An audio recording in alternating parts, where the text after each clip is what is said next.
Morning everyone. तो सबसे पहले मैं इस सेशन को स्टार्ट करने से पहले मैं आप लोगों को कुछ दो शब्द मोटिवेट कर देता हूँ। लोग कहते हैं कि हमें बहुत चीज़ों का घमंड है, लेकिन हमें अपने आप में घमंड नहीं रखना चाहिए, क्योंकि एक जगह एक लाइन लिखी हुई थी कि कुआं में जब बाल्टी झुकती है तो भरकर वापस आती है। कुएं में जब बाल्टी झुकती है तो भरकर वापस आती है। ठीक उसी तरह से हमारे जीवन का भी गणित है दोस्तों, हमारे जीवन का भी गणित है। क्योंकि अगर हम झुकते हैं, मेरे सिर नीचे झुकते हैं तो एक दिन सिर ऊपर उठ जाते हैं, वरना तो हम दादागिरी मरने के बाद भी करते हैं, क्योंकि लोग पैदल चलते हैं, हम उनके कंधों में बैठ के चलते हैं। वरना तो मरने के बाद भी हम लोग दादागिरी करते हैं, लोग पैदल चलते हैं और हम उनके कंधों में होते हैं। तो हमें किसी प्रकार का गुरूर नहीं होनी चाहिए कि मैंने ऐसा किया। हमें सफलता पाने के लिए हमें कुछ ना कुछ करना पड़ता है। तो ठीक उसी तरह से विद्युत का खोज है, एक भौतिकी का सबसे बेहतरीन चैप्टर जो आज सारी दुनिया उसी से चलती है। विद्युत, जिसे हम लोग बोलते हैं विद्युत, और इसे हम लोग बोलते हैं इंग्लिश में इलेक्ट्रिक। तो इलेक्ट्रिक शब्द वास्तव में कहाँ से आया और इसे पहली बार इसके बारे में हमें जानकारी कौन दिया? तो विद्युत शब्द के बारे में अगर बात करें हम, तो यह ग्रीक भाषा का शब्द है। यह ग्रीक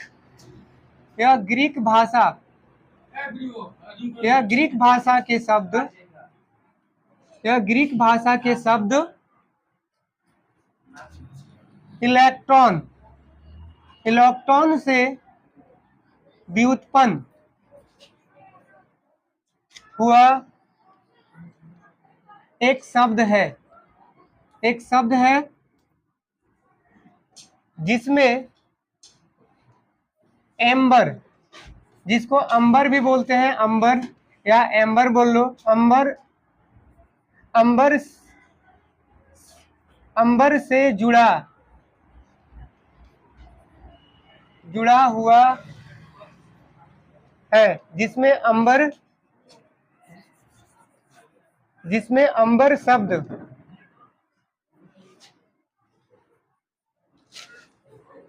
हुआ है। अब हम बात करते हैं विद्युत। तो यह ग्रीक भाषा के शब्द इलेक्ट्रॉन से व्युत्पन्न हुआ एक शब्द है जिसमें अंबर शब्द जुड़ा हुआ है। अब अंबर होता क्या है? तो सबसे पहले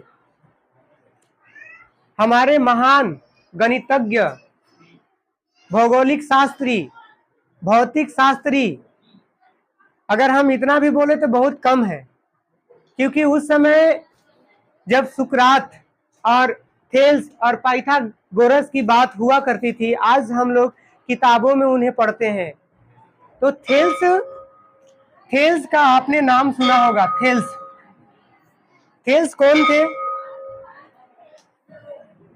तो थेल्स जो थे वह एक महान गणितज्ञ थे। उन्होंने क्या बताया? तो उन्होंने लगभग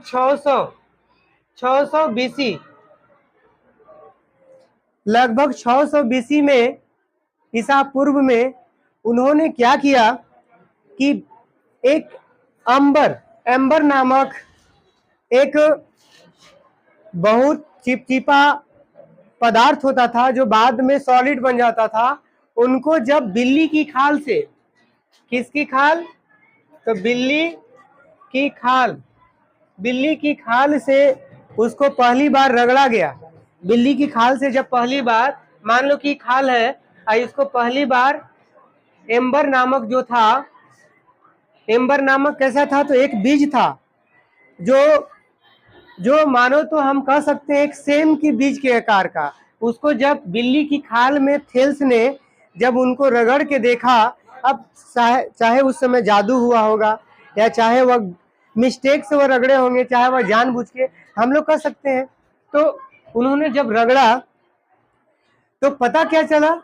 उन्होंने रगड़ने के बाद पता चला कि जब उनके आसपास छोटे छोटे कागज के टुकड़े थे, वो सब उसमें आपस में चिपकने लगे, मतलब आकर्षित होने लगे। जैसे यहाँ पे है ये सब आकर्षित होने लगे।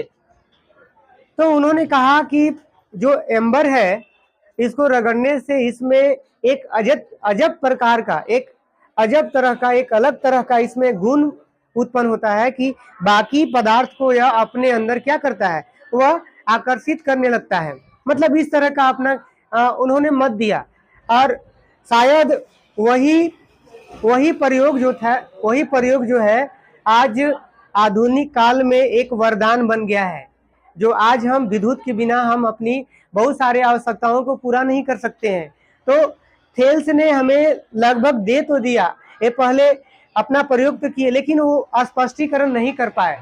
थेल्स के 2000 के बाद, लगभग उनके मृत्यु के बाद, मतलब 2000 के बाद ये एक प्रयोग सामने आया कि आपने गैलीलियो के नाम सुना होगा। गैलीलियो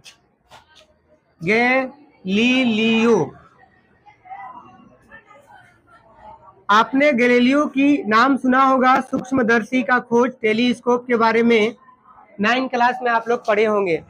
तो गैलीलियो कौन थे? तो गैलीलियो जो थे एक वैज्ञानिक थे, भौतिक वैज्ञानिक थे। उन्होंने क्या किया था, आप लोग को याद होगा कि दूरदर्शी का भी उन्होंने खोज किया था, ठीक है।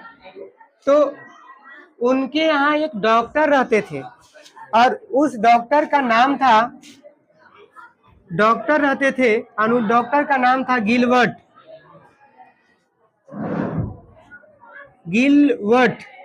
तो गिलवर्ट नाम के एक डॉक्टर हुआ करते थे। वो एक बार, मतलब ये 16वीं शताब्दी की बात है, 16वीं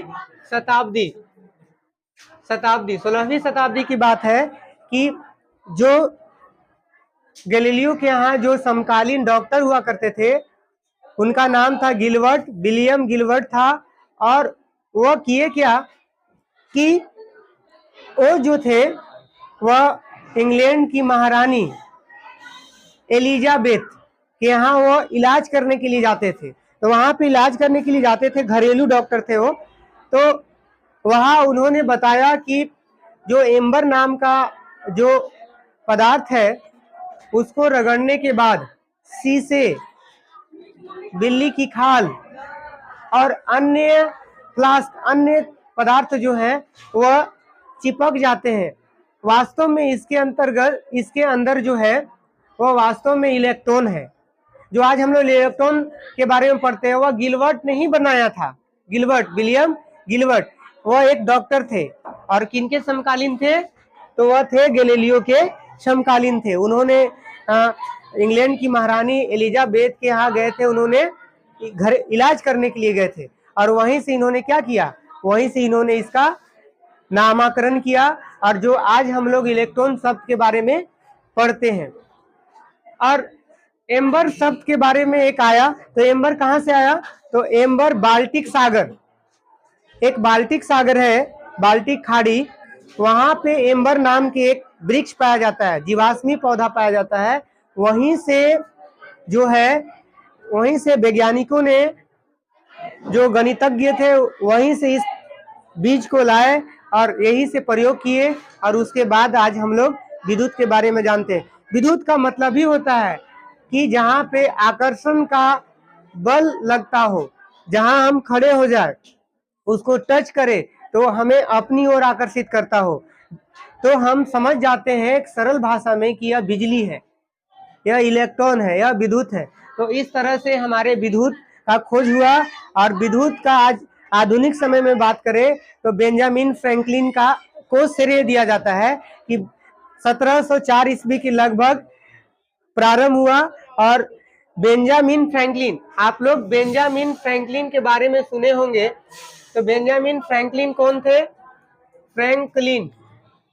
तो बेंजामिन फ्रैंकलिन जो थे एक भौतिक शास्त्री थे जिन्हें विद्युत के खोज में बड़ा योगदान दिया जाता है। लेकिन अगर सचमुच में अगर वास्तव में बात करें तो विद्युत शब्द का सर्वप्रथम खोज थेल्स ने ही बताया था हमें प्रयोग। वह गलती ही सही, वह लेकिन दुनिया वाले को सामने नहीं बता पाए। लेकिन 2000 वर्षों के बाद गैलीलियो के डॉक्टर ने उन्होंने साबित कर दिया कि एम्बर नामक वृक्ष के बीज के पौधे के बीज से ही विद्युत शब्द की उत्पत्ति हुई है। ठीक है, तो इस तरह से विद्युत का हमारे बीच खोज हुआ और आजकल लोग वर्तमान में इसे इस्तेमाल करते हैं, प्रयोग करते हैं और इनके बिना हम अपनी आवश्यकताओं को आज पूर्ण नहीं कर पाते हैं। तो यह हमारे लिए सबसे बड़ी खोज था, यह हमारे लिए सबसे बड़ी खोज था जो हम आज उनके आदी हो चुके हैं। तो विद्युत का योगदान किनका रहा सर्वप्रथम? तो थेल्स का रहा।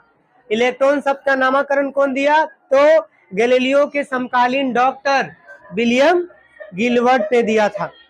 आप लोग समझ गए ना? आप लोग समझ गए?